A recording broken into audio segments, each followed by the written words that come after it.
How's it going? I just wanted to say hello and let you know a few things. This is the week of March 1st. Wow, that's cool. So, first week in March, and you have gotten hopefully one of these from me prior to now. I added a few names to the list, and nobody said to take them off the list. So, if you meant to, just feel free to shoot me an email, phil@evergreenchristian.com, and I'll make sure you have one less message in your inbox.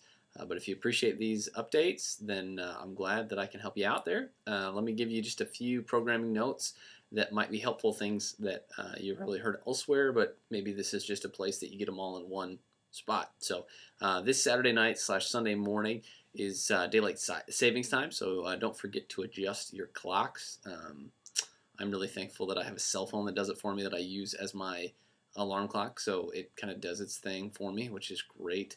But if you don't, please be sure to set those back. We'd hate for you guys to miss Sunday with us or be really stressed or delayed because of a little clock snafu there. So daylight savings time this week, this Saturday night, Sunday morning.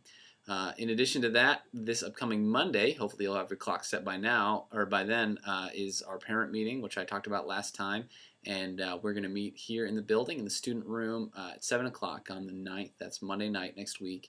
And we'll be there from 7 to 9. We're going to talk about just kind of some orienting information about what we're doing and where we're going. And then our specific ministry folks are going to have an opportunity to share with you what they're working with and the joys that they've had and some of the challenges that are before us. And then we're going to have a brief training time around some technology use that might be helpful for you guys as you try and keep up with your students. Hopefully that'll be helpful. So if you can make it, 7 to 9 parent meeting. I may send out like a Facebook event deal for that, but I don't have all of your names, and I'm pretty sure you're not all on Facebook. So just come. You don't need to like reserve or anything like that. Just come check it out on Monday night, 7 o'clock. Also, the other thing that I really wanted to highlight was the Dare to Share conference. That's the 20th and 21st of this month. We've been announcing it to your students now for a couple weeks. Leaders, we've been letting you know for a couple weeks as well. It's $30 when you sign up and $30 when you get there, so it's $60 total. We've cut it in half so that that's hopefully a help for you guys financially. If it is something that you can't do or your student can't do because of cost, please let us know. We'll find a way to make that work. This is a much higher priority for me as far as your student going to it than a typical fun event. Well, I love fun events, and it's a terrific opportunity for your students to hang out with each other and meet new people, and those are all super great.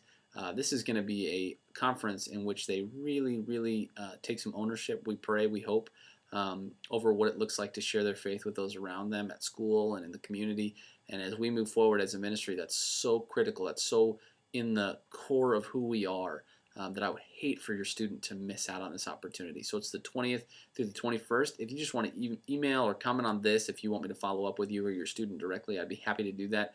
But otherwise, there's a sign-up table outside the student area upstairs, and it'll be there on Sunday morning. I would love for your high school to be a part of that.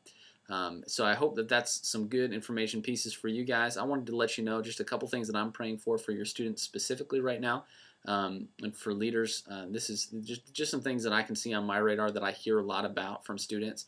Right now, our students are extremely busy, and typically the cycle that I see anyway around springtime is that right now they're busy putting off schoolwork while they do sports and do tryouts for soccer and tennis and track.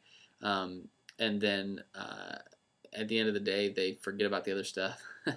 And in a couple weeks or a couple months, they end up having to cram to get a bunch of that stuff done. So I'll be praying for our students, adult volunteers, and parents, just so you know, one of the encouragements that I give to your students is that they make time now to be wise stewards of their time so that they're not killing themselves later. And then I do tell them to use their time wisely so they can be a part of what's happening here.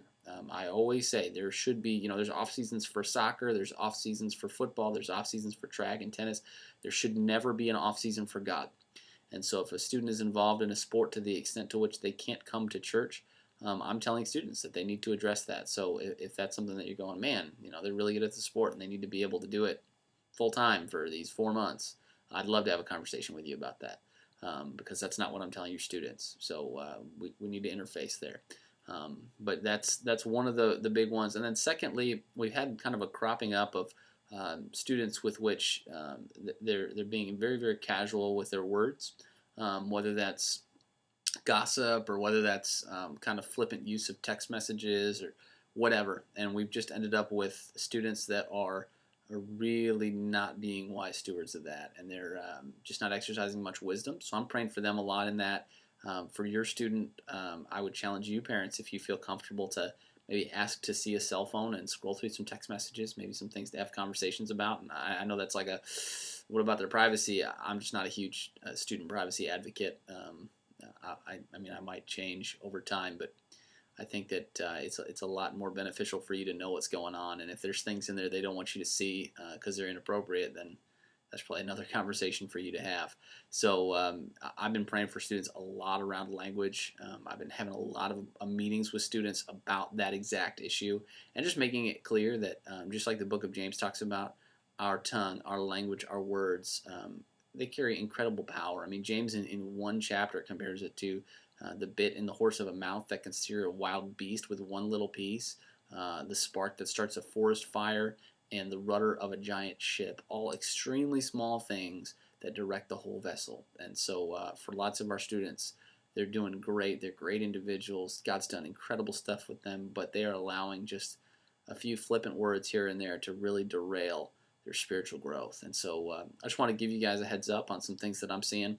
But I'm looking forward to seeing you guys, maybe meeting some of you for the first time on Monday night. I'm really pumped. I think it'll be fun. Leaders, I trust you'll be there. And if anybody can't make it that wants me to make sure I get information to them, please let me know. And I'd be happy to make sure that any info that we do gets forwarded. And if there's enough that can't make it and we need to try and create some sort of recording or something, we can give that a shot as well. So praying for you guys. Love you guys. Your students are fantastic. Leaders couldn't do this without you, and you know it. So hopefully you guys are having a great week. If there's any way I can be a help to you, please don't hesitate to drop us a line or shoot me an email. Thanks a lot.